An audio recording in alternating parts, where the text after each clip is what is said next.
Hello dear students, तो आपका जो पेपर हुआ था 27 जुलाई को पहली शिफ्ट का मॉर्निंग वाला, उसका डिस्कशन हम लोग करते हैं हिंदी मीडियम के लिए। ठीक है, पहला क्वेश्चन जो आपका आया था, निम्नलिखित अभिक्रिया में उत्पाद बी ज्ञात करें। तो यहाँ पर आप देखो, यहाँ पे अल्कोहल की अभिक्रिया H3PO4 120 डिग्री पे कराई है। मैंने आपको बोला था कि हेलोजन डेरिवेटिव यानी कि हेलो एल्केन हेलो एरेन वाले चैप्टर को उसने छुआ नहीं है। लो छू लिया भाई। ठीक है, तो यहाँ पर आप देख सकते हो कि विलोपन वाली अभिक्रिया आ रखी है ना। तो यहाँ पे अल्कोहल H3PO4 के साथ क्या करेगा बेटा, निर्जलीकरण करेगा। और निर्जलीकरण करने के लिए यहाँ पर उसको कार्बोनाइन बनाना पड़ेगा, है ना। ऐसा मैकेनिज्म आपको पढ़ाया भी गया है। H3PO4 यहाँ पर H+ देगा, ऑक्सीजन का लोन पेयर इस H+ पे आक्रमण करेगा, OH2+ बनाएगा और यहाँ से कार्बोनाइन तैयार हो जाएगा।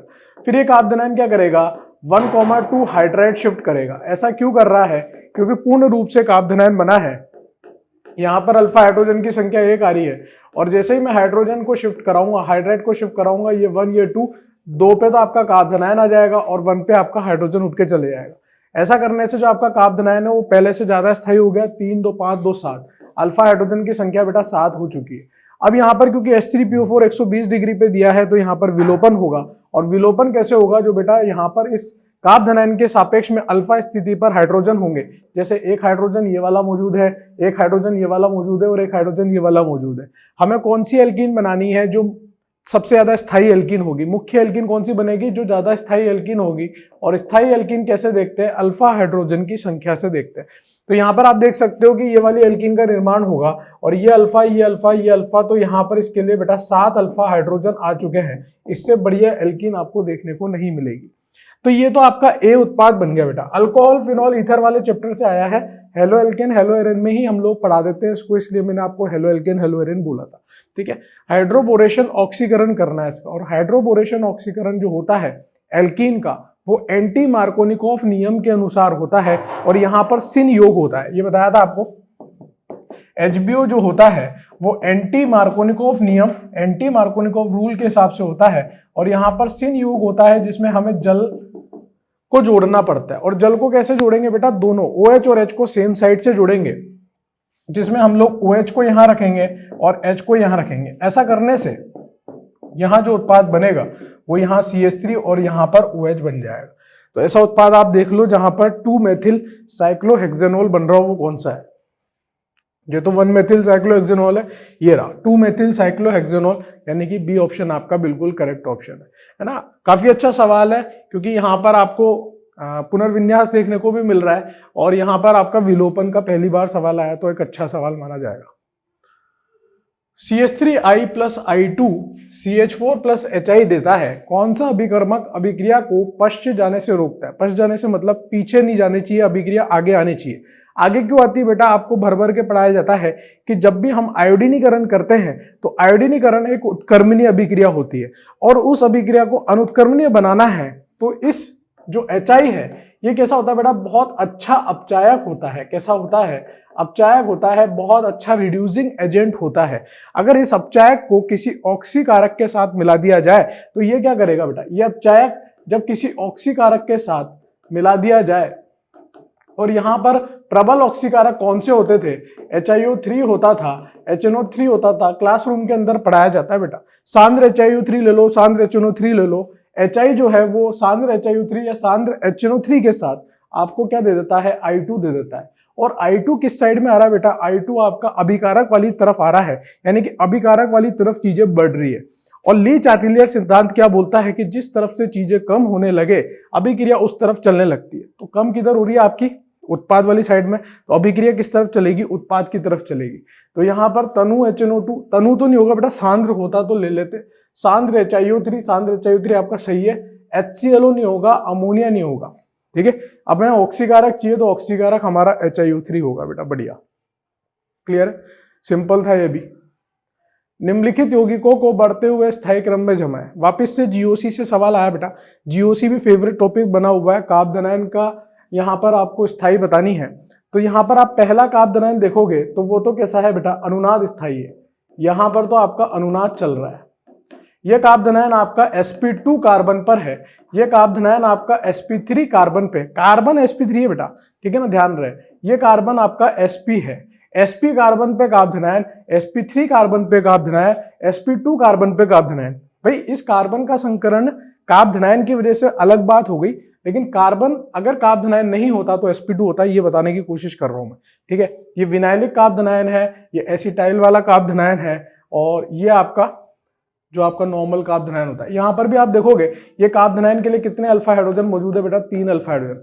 तो सबसे ज्यादा तो अनुनाद को प्राथमिकता दी जाती है, तो फर्स्ट वाला सबसे ज्यादा स्थायी है, फिर थर्ड वाला अति संयुग्मन की वजह से स्थायी है, फिर सेकंड और फोर्थ में तुलना करोगे तो यहाँ पर विद्युत ऋणता कम है, यहाँ पर विद्युत ऋणता ज्यादा है।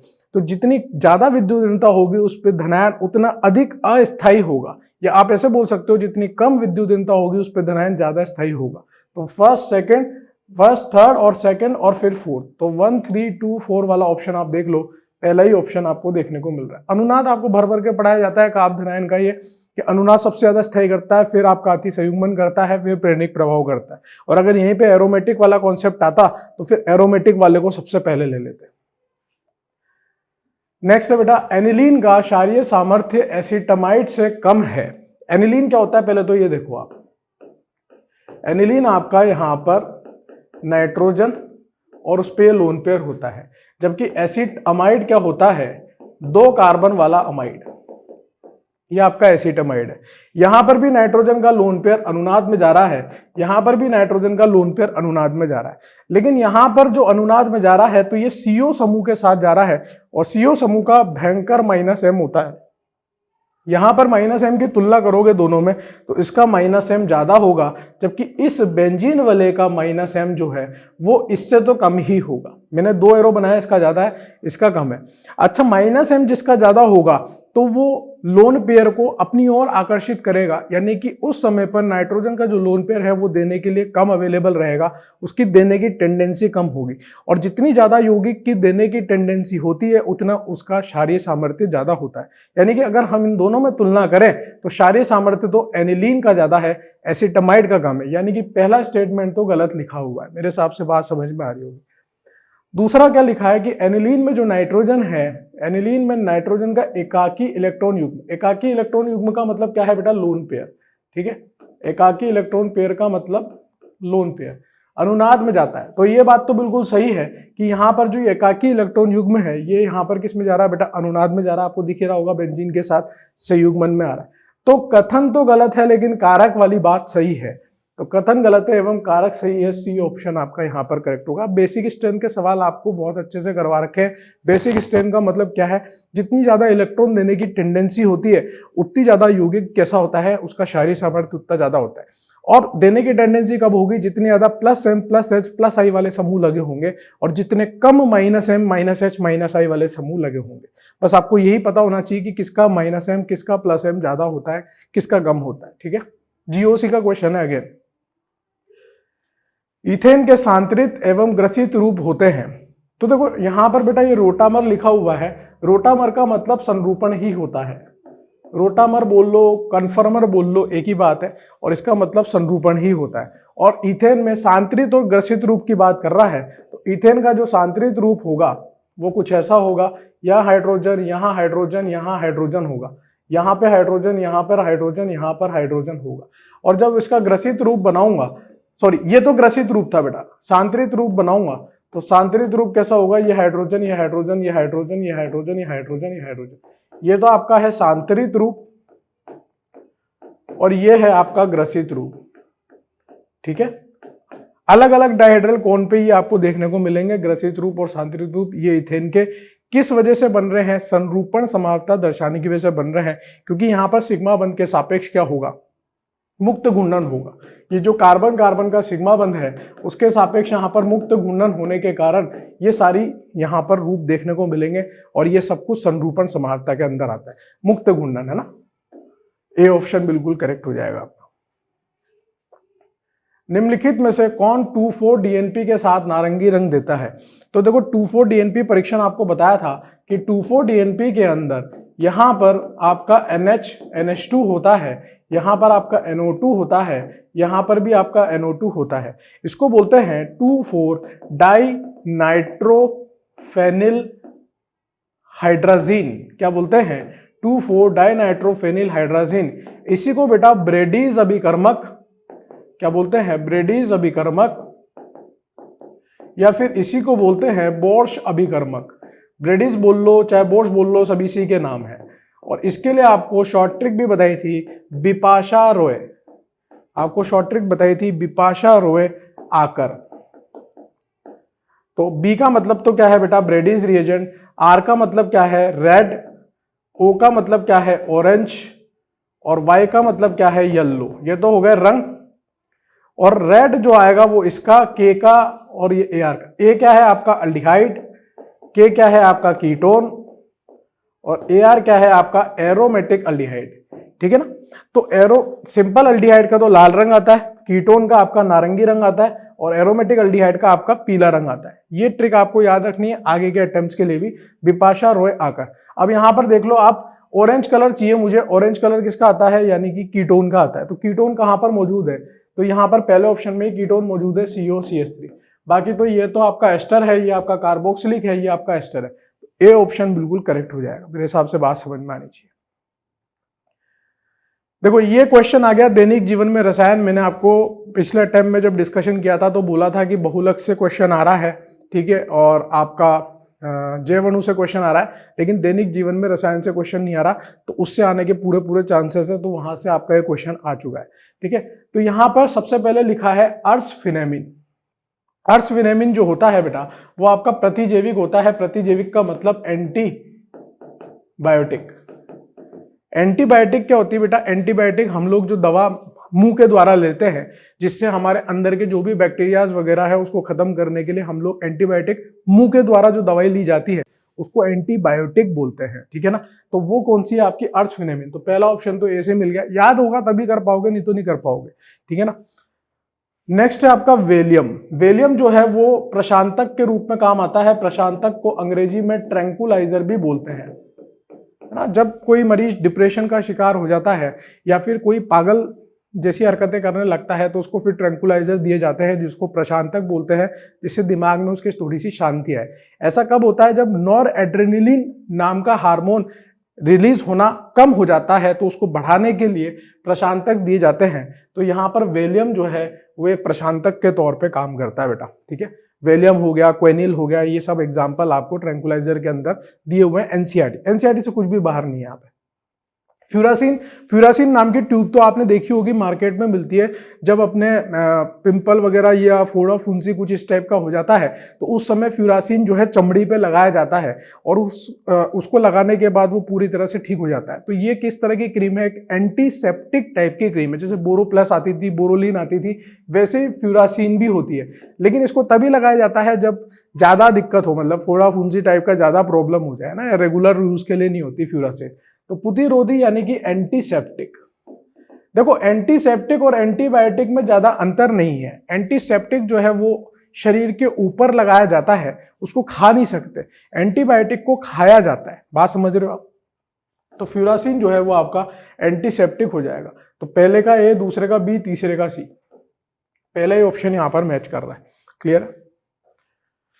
नेक्स्ट है यहां पर, निम्नलिखित में से कौन आरएनए की दी गई संरचना का पूरक क्षार है। यह भी मैंने आपको पिछले अटेम्प्ट के अंदर बोला था कि इस तरह के क्वेश्चंस भी आपको आरएनए डीएनए से देखने को मिल सकते हैं। तो वो जो 5-6 संरचना बनी हुई है, साइटोसिन, थाइमिन, एडेनिन, गुआनिन, वो आपको अच्छे से याद होनी चाहिए। ठीक है, तो ये जो संरचना है बेटा ये आपको याद होनी चाहिए, तभी जाके आप इस क्वेश्चन को सॉल्व कर पाओगे। ये थाइमिन की संरचना है। देखो डीएनए जो होता है बेटा, डीएनए के अंदर जो नाइट्रोजन रखने वाले क्षार होते हैं वो होते हैं CGAT, साइटोसिन, गुआनिन, एडेनिन और थाइमिन। आरएनए के अंदर जो नाइट्रोजन रखने वाले क्षार होते हैं वो होते हैं CGAU, cytosine, guanine, adenine, uracil. ठीक है, यानी कि 3 क्षार तो आपके कैसे होते हैं बेटा, सेम होते हैं, केवल थाइमिन और यूरेसिल में अंतर होता है। तो अगर ये थाइमिन है तो आरएनए के अंदर क्या रहा होगा, आरएनए के अंदर यूरेसिल रहा होगा। तो ए ऑप्शन यहां पर करेक्ट हो जाएगा। थाइमिन का कॉम्प्लीमेंट्री बेस यानी कि पूरक क्षार जो होगा वो यूरेसिल होगा। बात समझ में आई, आरएनए के अंदर। नेक्स्ट है बेटा, जैव अणु वाले चैप्टर से क्वेश्चन आया है। मोनोसेकेराइड एवं डाइसेकेराइड को किस परीक्षण द्वारा विभेदन किया जाता है? देखो ये मैं मान सकता हूं कि ये एक अच्छा क्वेश्चन इसलिए है क्योंकि अगर आपको ये पता होगा तो ही आप कर पाओगे, वरना नहीं कर पाओगे। मतलब आपने को किसी ने पढ़ाया होगा या किसी ने जानकारी दी होगी तभी आप इस चीज को कर पाओगे, वरना नहीं कर पाओगे। आमतौर पर ऐसे टेस्ट नहीं पूछे जाते, लेकिन हर बार कोई ना कोई नया टेस्ट ये पूछ रहा है, तो जो टीचर्स लोग हैं वो भी अपने नोट्स में अब पढ़ाने लगे हैं काफी सारे टेस्ट को, जो अपने जेएनयू वाला चैप्टर है। देखो सबसे पहला आयोडीन परीक्षण जो होता है वो स्टार्च के लिए किया जाता है। जब ग्लूकोज में से स्टार्च को अलग करना हो या फिर बहुत सारे कार्बोहाइड्रेट में से स्टार्च को पहचानना हो तो आयोडीन परीक्षण किया जाता है, जो आपको बैंगनी रंग देता है। कैसा रंग देता है? बैंगनी रंग देता है।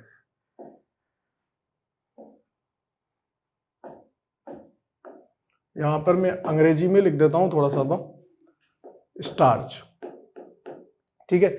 सेल्विनोफ परीक्षण जो होता है बेटा, सेल्विनोफ परीक्षण पिछले अटेम्प्ट जो था यहाँ पे, जो पिछला वाला सेकंड जो अपना जेईई मेंस के अटेम्प्ट चल रहे थे उसमें सेल्विनोफ की बात करी गई थी। और सेल्विनोफ परीक्षण जो होता है वो एल्डोस को कीटोस से विभेदन के लिए इस्तेमाल होता है। मैं आपको जानकारी भी दे रहा हूँ, कीटोस से विभेदन के लिए यूज किया जाता है। एल्डोस और कीटोस वाली जो शुगर होती है उनको अलग करने के लिए इस्तेमाल किया जाता है हमारा सेल्विनोफ परीक्षण।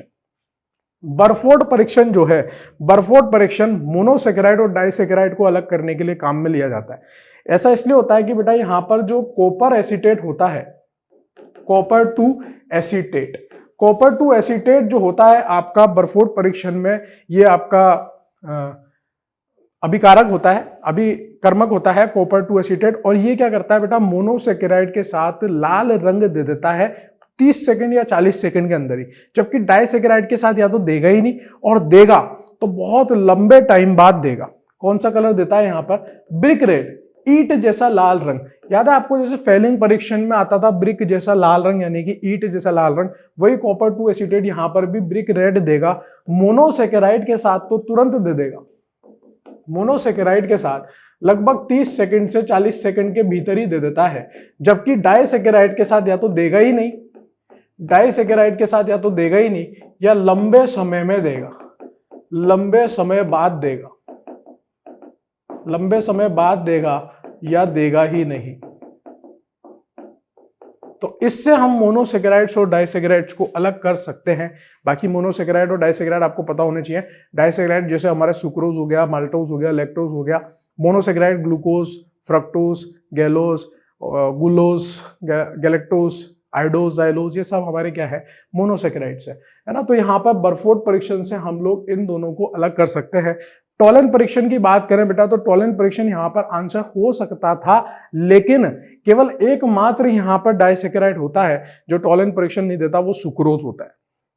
सुक्रोज के अलावा अगर माल्टोज, लैक्टोज की बात करोगे तो उसमें हेमी एसिटल लिंकेज होता है, जिस कारण से माल्टोज और लैक्टोज यहाँ पे टोलन परीक्षण दे देते हैं। तो टोलन परीक्षण सारे मोनोसेकेराइड देते हैं, मोनोसेकेराइड तो सारे देंगे, और डाइसेकेराइड भी दे देते हैं। कुछ डाइसेकेराइड नहीं देते, लेकिन अधिकतम डाइसेकेराइड देते हैं। जैसे सुक्रोज की बात करूं तो सुक्रोज तो नहीं देगा, लेकिन माल्टोज और लैक्टोज, आगे की जानकारी के लिए मैं बता रहा हूं आपको, माल्टोज और लैक्टोज यहां पर टॉलरेंस परीक्षण देते हैं।